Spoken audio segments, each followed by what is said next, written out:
Bhavnagar Vartej police પેટ્રોલિંગમાં હતી ત્યારે મળેલી બાતમીને આધારે નાના ખોખરાથી ઉખરલાની વચ્ચેના માર્ગ ઉપર ડુંગરમાંથી વિદેશી દારૂ ઝડપી પાડ્યો હતો।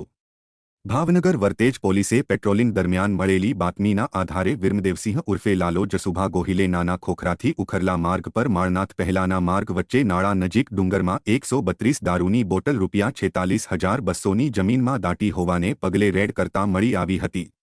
જેથી વર્તેજ પોલીસે વિરમદેવસિંહ ઉર્ફે લાલો જસુભા ગોહિલ સામે ગુનો નોંધી તેને ઝડપવા ચક્રો ગતિમાન કર્યા હતા।